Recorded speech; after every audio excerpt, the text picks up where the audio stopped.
Nous vous invitons à vous abonner si ce n'est pas encore fait, à activer la cloche pour être au courant de nos prochaines vidéos, à nous suivre sur nos réseaux Facebook, Instagram, adventiste.mq. Bon visionnage et prenez soin de vous. Nouveau sur votre chaîne YouTube Espérance Média Martinique. Le lundi à 18h, une série de conférences tenues par Jean Bundara. La série Il m'a parlé. Il m'a parlé, c'est divers thématiques autour de la personne de Jésus. Le lundi à 18h sur votre chaîne Espérance Média Martinique.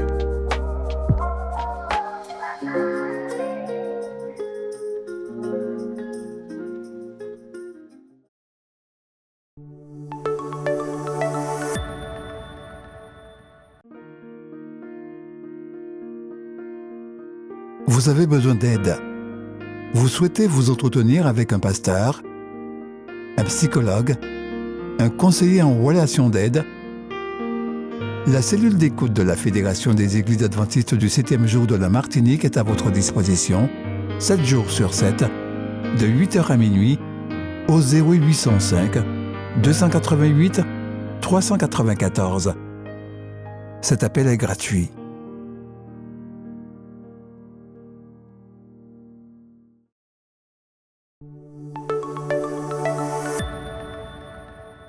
Le 23 mars 2021, le porte-conteneur de 400 mètres de long, Ever Given, se planta dans les berges du canal de Suez, bloquant le passage de tous les navires qui tentaient de traverser ce canal.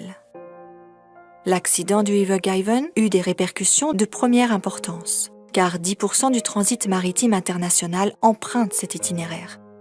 Environ 420 navires, chargés de 26 millions de tonnes de marchandises, restèrent bloqués pendant toute l'immobilisation de ce navire. Les pertes financières dépassèrent 38,4 milliards de dollars, soit environ 400 millions de dollars par heure. Un problème semblable peut se produire lorsque le canal de nos dons est bloqué par notre infidélité ou par notre méfiance.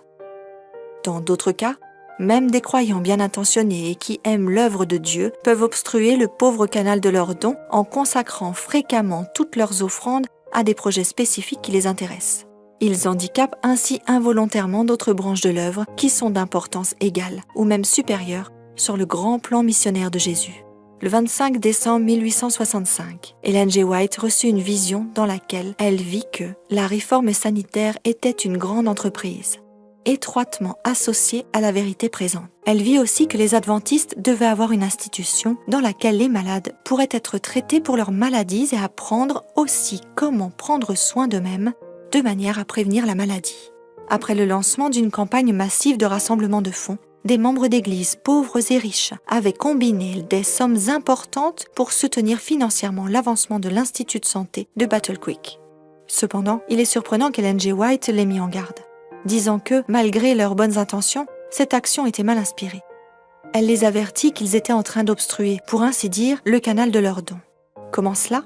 Elle expliqua alors qu'il fallait veiller à ne pas handicaper d'autres branches de la grande œuvre qui sont d'importance égale ou supérieure à notre époque.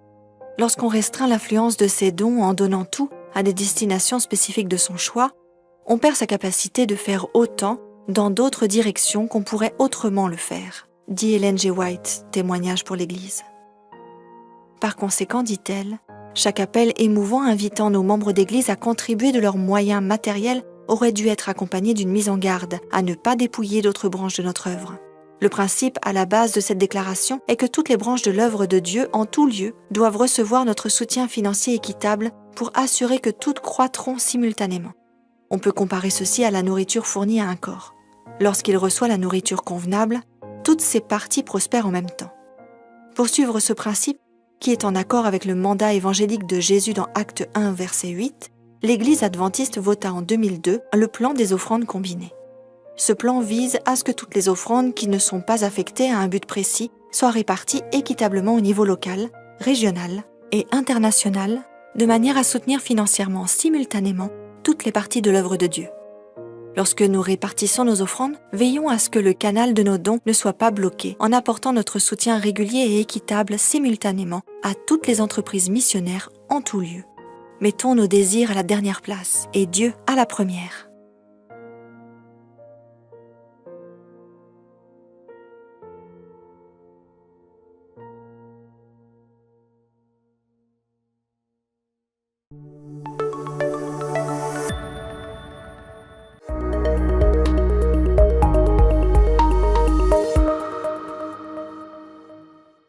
Bienvenue à tous dans notre moment d'échange autour de la parole de Dieu.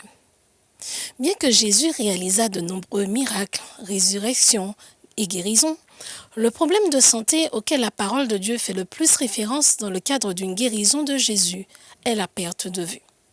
En effet, dans les Écritures, il est relaté des guérisons d'aveugles par Jésus dans les 4 évangiles. Et d'ailleurs, l'apôtre Paul lui-même a vécu cette situation durant quelques jours lors de sa conversion. Après avoir guéri un aveugle de naissance et à cause de cela avoir une fois de plus déclenché la colère des pharisiens, Jésus fait une déclaration qui se réfère à une prophétie que l'on trouve dans le livre d'Ésaïe au chapitre 6. Dans ce chapitre du livre d'Ésaïe, nous avons d'abord le récit de l'appel de la consécration d'Ésaïe en tant que prophète. Et nous avons aussi cette prophétie que je vous propose de lire avec moi. Donc au chapitre 6, les versets 9 et 10. J'entendis la voix du Seigneur disant, « Qui enverrai-je? Et qui marchera pour nous ?» Je répondis, « Me voici, envoie-moi. » Il dit alors, « Va et dis à ce peuple, vous entendrez et vous ne comprendrez point.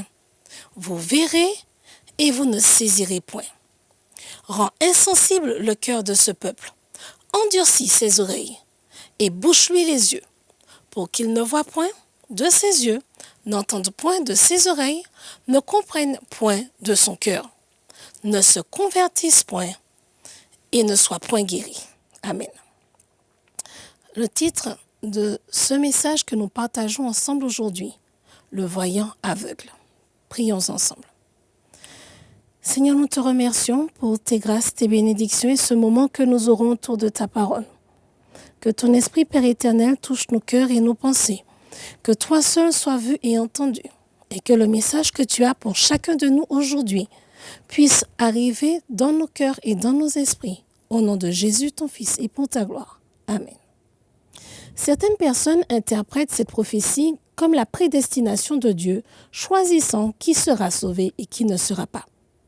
De plus, Jésus répète cette prophétie au chapitre 12 du livre de Jean. Elle est d'ailleurs citée dans les 3 autres évangiles et dans le livre des Actes. Mais que veut-il exactement dire quand il s'attribue cette prophétie? Et pourquoi Jésus insiste-t-il sur la vue? Dieu veut-il réellement que nous tournions le dos à la repentance? Pourquoi aurait-il envoyé son Esprit Saint pour nous convaincre de péché si tel est le cas? La définition du mot aveugle est la suivante. Se dit de quelqu'un qui suit sa propre impulsion, sans discernement, sans esprit critique, qui agit de façon irrationnelle. Une seconde définition, qui est privé du sens de la vue. De la lignée royale, Ésaïe était prédicateur à la cour du roi, conseiller politique et religieux pour la nation, marié et père de 2 fils. Dieu l'avait appelé à être prophète vers 745 avant Jésus-Christ dans le royaume de Juda. Et l'objectif de son message est de montrer la fidélité de Dieu. À l'époque de cette prophétie, les royaumes de Juda et d'Israël sortaient juste d'une période de paix et de prospérité que le peuple de Dieu n'avait pas connue depuis l'époque de Salomon. Les rois d'Israël et de Juda, eux, étaient convaincus que cette prospérité était l'approbation de Dieu à leur style de vie et apostasie. Et à la même époque, un nouveau roi monta sur le trône d'Assyrie. Le peuple qui était faible jusque-là vivait un tournant dans son histoire. Bien que les rois d'Israël et de Juda aient reçu l'avertissement de différents prophètes, ils n'ont pas changé leur style de vie. Et le royaume de Juda décida de faire alliance avec les Assyriens qui devenaient puissants au lieu de se tourner vers Dieu. Et là, voici le message que Ésaïe reçoit à transmettre au peuple. Analysons-le ensemble. Il débute ainsi. Dieu, il dit alors, va et dis à ce peuple. Dieu ne dit pas, va et dis à mon peuple, mais à ce peuple. Par cette expression, Dieu montre clairement sa désapprobation concernant les attitudes, agissements et décisions du peuple. alors que ces derniers ont préféré sceller une alliance politique avec les Assyriens au lieu de faire confiance à Dieu et de lui obéir. Toujours au verset 9, « Vous entendrez et vous ne comprendrez point. Vous verrez et vous ne saisirez point. » Entendre. Ce verbe traduit en un seul mot en français est répété 2 fois dans le texte ancien, d'abord à l'impératif, puis à l'infinitif. Cet infinitif ajoute de la valeur et traduit l'insistance de Dieu. « Entendez, je vous parle ». Il en est de même pour le verbe « voir ». Voyez, voyez. Pas seulement regarder, mais voyez afin de percevoir, de discerner. Mais dans les 2 cas, la réaction du peuple reste la même. Personne ne comprend, personne n'entend. Le verset 10 redit la même chose, mais insiste dans les détails et met en parallèle, en opposition, l'attitude du peuple et ses conséquences. Rend insensible le cœur de ce peuple, endurcit ses oreilles et bouche-lui les yeux, pour qu'il ne voie point de ses yeux, n'entende point de ses oreilles, ne comprenne point de son cœur, ne se convertisse point et ne soit point guéri. Dieu commence par le cœur. Le cœur, l'organe, mais surtout le symbole du siège de la réflexion, du caractère, de la loyauté, de nos inclinations, de nos penchants. Le cœur est aussi le symbole du courage, de la détermination, le siège de la compréhension, le siège de notre morale. Puis les oreilles, qui sont les organes de l'audition, mais aussi de la communication avec Dieu. D'ailleurs, le verset ne commence-t-il pas ainsi ? Dieu dit. Donc, il faut bien des oreilles pour entendre. Et enfin, l'œil. Le même mot signifie aussi fontaine et source. Les yeux nous permettent de voir autour de nous, mais aussi de nous regarder dans l'eau comme dans un miroir et voir nos défauts, nos imperfections que Dieu veut changer. Rend insensible signifie faire de la graisse, rendre non réceptif. Dans les textes anciens, le temps utilisé ici est en effet un impératif, mais un impératif montrant clairement que l'action du verbe, donc rendre insensible, est causée par le sujet, par sa propre volonté. Mais qui est le sujet ? Le verset 9 nous dit qui est le sujet. Le peuple. Le peuple qui a décidé de rendre son cœur non réceptif, insensible aux appels de Dieu. Ils ont décidé de suivre les penchants, les inclinations de leur cœur, le rendant insensible à la voix de Dieu.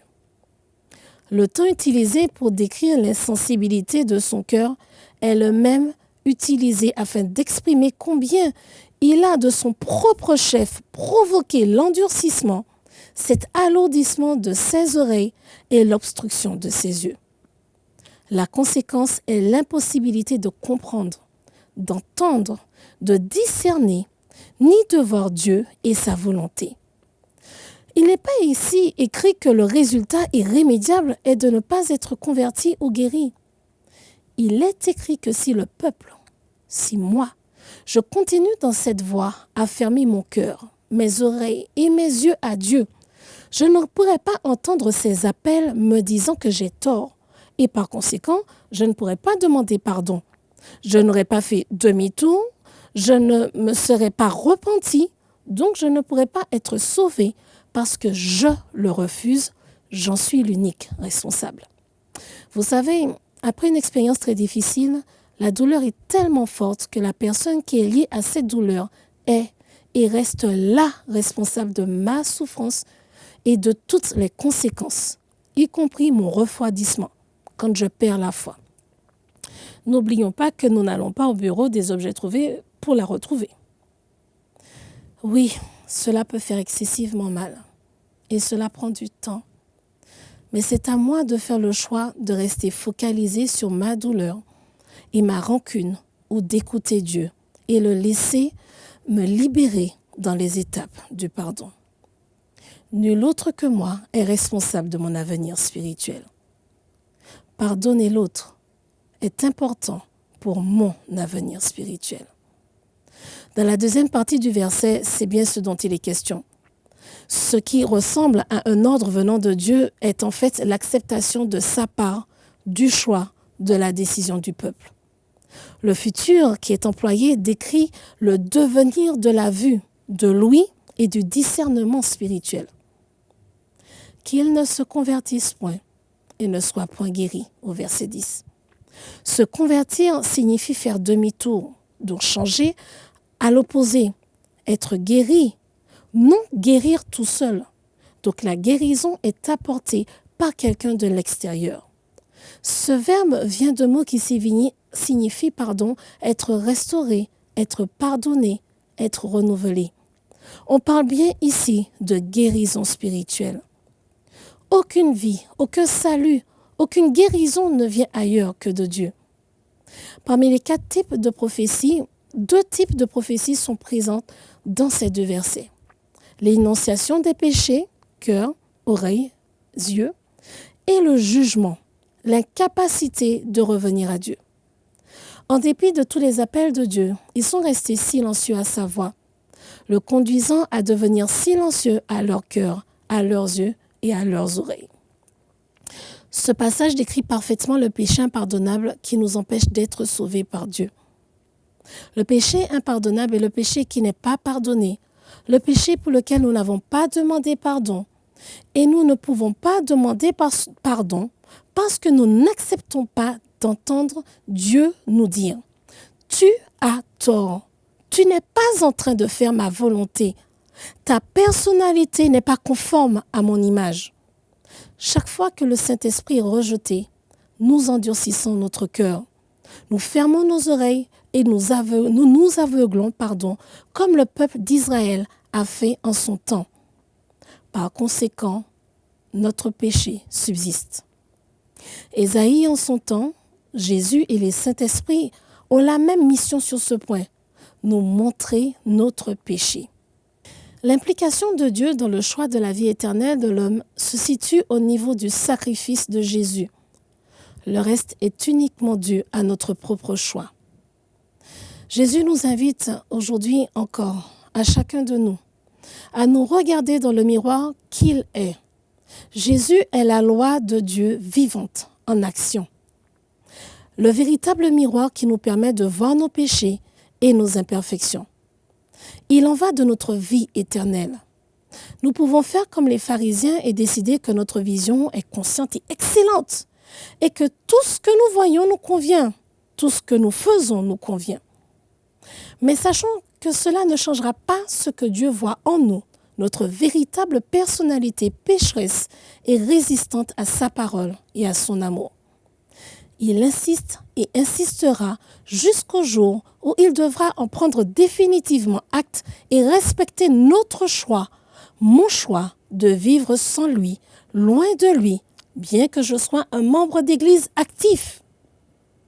Vous savez, c'est comme cette voix pour les jeunes, des parents qui parlent et qui parlent et qui parlent, jusqu'au jour où on arrête de les entendre, de les écouter. Il en est de même pour nous. Le sacrifice que Jésus a fait, ne vaut-il pas la peine que nous puissions prendre le temps de regarder Dieu face à face? Dieu veut un avenir et de l'espérance pour chacun de nous. Il a déjà pourvu à ce qui est nécessaire pour cela par le sacrifice de Jésus. Faisons notre part. Ouvrons notre cœur, nos oreilles et nos yeux à sa parole et à sa volonté, afin qu'au retour de Jésus, nous puissions commencer cette nouvelle vie éternelle que Dieu nous offre en sa présence. Chers amis, il n'est pas toujours facile de se regarder en face. Il n'est pas non plus toujours facile de pouvoir pardonner quand on nous a fait très mal. Mais toutes ces choses, Dieu nous permet d'y faire face, d'avancer sur le chemin pas à pas, parce que ces choses-là nous libèrent, me libèrent, moi, chacun de nous, afin que nous puissions avancer en paix avec Dieu, cœur à cœur et face à face jusqu'au retour de Jésus. Que Dieu continue à nous bénir et qu'il nous permette ensemble d'avancer mais surtout d'arrêter de nous confier en nous-mêmes, dans nos certitudes, nos assurances. Que la voix seule de Dieu soit entendue à nos oreilles, par la prière, par la méditation, mais aussi par le conseil de ceux qui nous sont proches. Que Dieu utilise parce qu'il nous aime afin de nous aider. Seigneur, nous te remercions pour ce moment que nous avons eu. Nous te remercions parce qu'une fois de plus, tu parles à nos cœurs et à nos pensées. Et nous voudrions, Père éternel, alors que ce chemin est difficile, douloureux, avec l'assurance de ton amour et de ton soutien, commencer jour après jour et pas après pas à écouter ta voix, entendre ta voix, Père éternel, et discerner ta volonté et ta vérité, afin que nous puissions faire les choix, ces choix que tu veux pour nous, pour notre bien, pour le bien de chacun. Bénis ton peuple, bénis tes enfants, et que nous puissions discerner dans tout, Père éternel, et chaque jour ta volonté, au nom de Jésus ton Fils. Amen. Que Dieu bénisse chacun d'entre nous.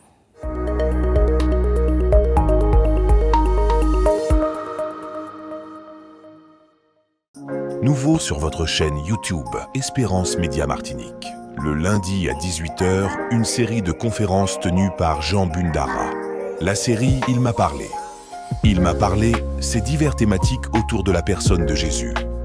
Le lundi à 18h sur votre chaîne Espérance Média Martinique.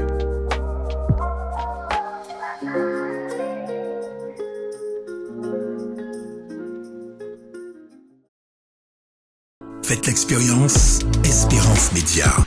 Vibrez, écoutez et regardez votre radio Espérance FM en direct. Les podcasts de vos émissions préférées, les worship moments, tout à portée de main en un clic. Téléchargez dès maintenant l'application Espérance Média, disponible sous les plateformes de téléchargement Apple Store et Google Play.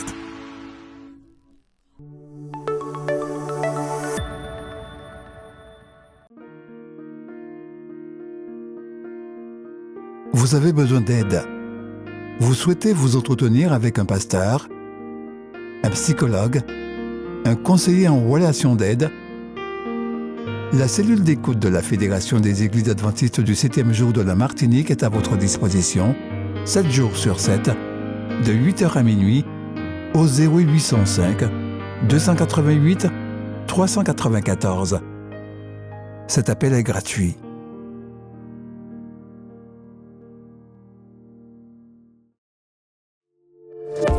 N'oubliez pas de vous abonner si ce n'est pas encore fait, de liker et de partager avec vos amis si cela vous a plu.